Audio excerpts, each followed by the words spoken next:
Hi guys, Archie Luxury channel. And today I want to talk about starting over again. That's right. If you were to start this hobby, this mad hobby called horology, watch collecting, wrist watches, what would you do differently? And what would you collect this time round? Quick wristwatch check wearing the Bregster, the Breguet Type 20. And don't forget, guys, like, subscribe, and tell your friends about this channel. Tell your friends about this channel. And don't forget, guys, men cannot live on Google Ads alone. Look in the description for 10 ways you can help me full-time. One of the greatest ways is sponsor me on Patreon. I actually give special videos to Patreon viewers. That's right. Patreon sponsors, they get secret videos that other people don't get. And these are very, very, you know, I really want to get that interaction with my Patreon supporters happening. So let's talk about what would you do starting over again. Well, I can tell you one thing I wouldn't do. I wouldn't churn and burn the watches I've had there. I've had so many. I've been everywhere, man. Rolex, Cartier, Omega, Breguet, Breitling, da-da-da-da-da-da. Now, what I would do this time is I would stop. Instead of having this mad churn and burn, starting again, I would say to myself, you know something, guys? We're not living in 1996 anymore. The dress watch is dead. The dress watch is dead. I would seriously say, look, guys, they gotta be automatic or manual wind mechanical watches. No quartzies, no fangled jangled technology there. I would say, you know, how many did you want? When were you happiest? And I'm looking back on my collecting phase there. And I normally, at the moment, I got six pieces in the collection. The Archie 5 was very popular. And I also had 4 for a long time. And I had 8 and, you know, I had quite a lot of wrist watches. When was I happiest? I tell you the truth, I was probably happiest when I had less watches than more. That's right, less is more. For everything you gain, you lose something. And, you know, when I had 8 watches, I used to just wear the lower end 2 pieces. And I didn't want to wear the good ones because they would get down. And I'm thinking, does the world need another perfect example, Calatrava 5107? Wear the bloody thing, get some enjoyment from it. And I gotta tell you, sometimes with your watches themselves there, you get too caught up in this horological struggle that you really want to be a little bit more careful. And I would really say, I would say, okay, well, look, what do I really want there? I would seriously say, you know, I've done the gold thing. It was nice to show off with yellow gold. Yes, that was great. I really find steel to be my metal of choice. I like steel stunners. And I would like a little bit of variety there. So if I was starting again, I would say, okay, I want to get a few pieces. The rules are this. Number 1, every man needs at least 1 Rolex. So I would seriously get, the first watch I would get would be some sort of Rolex. And I don't care whether it was a Rolex Submariner, a GMT or an Explorer. It has to be some sort of Rolex. Now, this is a very interesting question. You got to pick the one that really sings to you.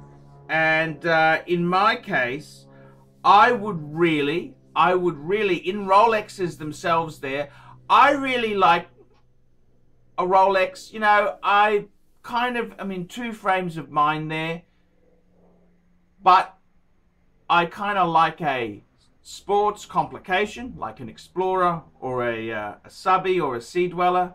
But then again, I like the beauty of having no date. So I would really work out, personalize it as much as you could there, and have one Rolex. Now, this one Rolex, I got to tell you, I had an Explorer 1 before, and that was probably the most versatile Rolex in the range, because it is a legendary sports performer. That was the watch, went to Mount Everest. Sir Edmund Hillary allegedly had a Rolex Explorer. That's what the model was based on. And but it doesn't have complications and grandiose. It's a chronometer, very, very simple. It's basically an oyster perpetual with chronometer grade movement. Okay, and it's got the beautiful 3, 6, 9 on the dial there. So that's all cool. That's all cool. So something simple in Rolex. Something Rolex. So it'd have to be steel. It would have to be an oyster. It needs to be an oyster. I'd like an oyster. So I would say contenders would be, for me, if I was to start again, I reckon the 39mm Explorer 1. I reckon even a Milgauss would be so cool. I love the blue Milgauss. Blue's kind of my color. I mean, if purple is your color, maybe an oyster perpetual. Grape. So you've got to really customize it to your taste there. So every man needs to have a Rolex, because a Rolex is waterproof. You can just wear it. It's just, and steel, it's under the radar. It's really under the radar. So I would say some sort of steel men's Rolex. I got to be honest with you. The question is, are you going to buy new or second hand? If you're buying new, if you were buying a new Rolex, well, there are certain models that are better. And if you're buying a used Rolex, there's certain models that are better. For example, if you're buying new, steel Rolex Sports is the way to go. Whether it's a Batman, whether it's a Rolex Sub-Date, whether it's a, those are really, really, if you're buying new, you're going to retain a lot of value. If you're buying on the second-hand market, the game is a little bit different, because there are certain models that are better buys second-hand. The Rolex Explorer 2 is soft. Okay, that is soft at the moment. That is a great buy. If you're buying used, that's a great buy. Another watch which is great on the used market is maybe an Oyster Perpetual. Oyster Perpetual or a Datejust, they're really, really good buys on the used market. So I think, number one, every man does need some sort of steel sports, well, steel Rolex. Now the second watch, so that's number one, some sort of Rolex. Number two, it depends on the individual. Now, I think you really want to get some sort of complication as the second watch. We've got the Rolex for everyday workwear. That's to, we can just wear it, set the time, beautiful. However, we need something a little bit fancy in the second watch. Now, I really, really do love, men love gadgets, and I would be looking at, I think as a second watch, you can't go past a chronograph. That's the stopwatch in a watch, because, it's kind of so cool. We've already got our Rolex, which is waterproof, and it's our everyday thing. But it's kind of nice to have a chronograph. You can time things. It's just a cool function to have. Now, what would I say there? Well, there are many, many good chronographs. Again, I would be saying steel. I reckon steel is the metal of choice.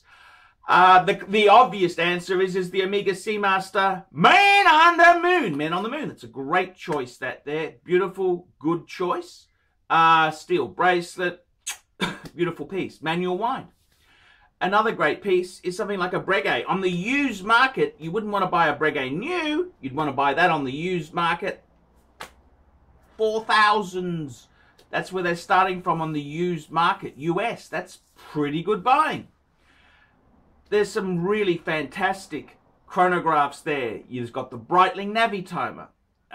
If you're an IWC fan, the IWC Portuguese. Absolutely classic, stunner, gorgeous, gorgeous piece. So I would say as the second watch, you want a steel chronograph. Okay, that's what I'd be pitching. I reckon that is a really good second watch to have there. So that gives us two watches. Everyday Rolex, and we got some fancy sports chronograph for pleasure. How many more watches would you have there? Well, that is about it.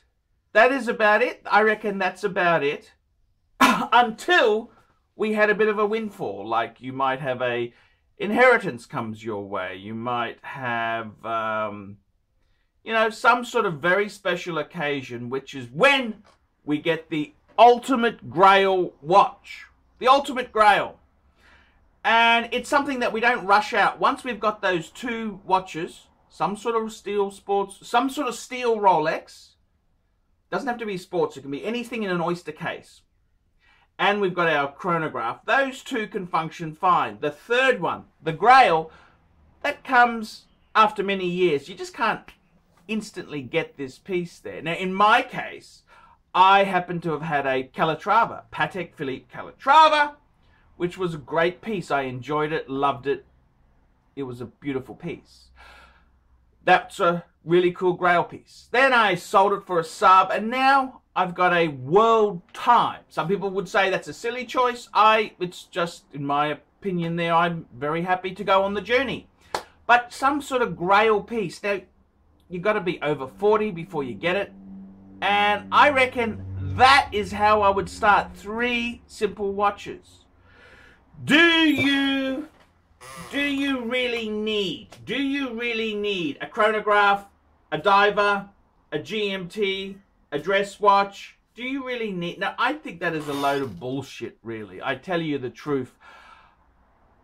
The only thing you need is one steel Rolex. That's all any man ever needs, is one steel Rolex. Everything else is on top of that. So I really think if I was starting again today, now it's a little bit different to me because I'm the YouTube celebrity and I got to present a persona, and you know, I can't really be myself. I've got to be this thing that everyone thinks I am. So I need a few more. So in my case, I got 6, but 6 isn't a lot of watches. That's not a lot of watches. And I gotta tell you, for me, I really enjoy one watch per brand. So one Omega, one Rolex, one of particular brands, because it makes you really think which one is the one you like. Now, it doesn't matter. Some people would say, oh, why did you go with the Explorer 2? That's the dog of the sports range. Well, yes, it possibly is. But when I was really into Rolex and into watches in the 90s, I loved that Explorer 2. I thought it was the coolest, swankiest watch there was. So, guys, you gotta work out what works for you. If I was starting again, I can tell you now, I think 2 very stable watches and maybe a grail is it. That is it. Finito. Finished. That's all I'd be doing. This churn and burn is not a good idea. It's not a good idea at all. So if I was starting again, basically 2 watches. I'm Archie Luxury. Tell me what you guys think of that. Nice one, Archie. And don't forget, guys, like, subscribe, tell your friends, and don't forget, sponsor me on Patreon. You can send as little as $1 a month to keep me full-time on YouTube. And you get access to some secret videos.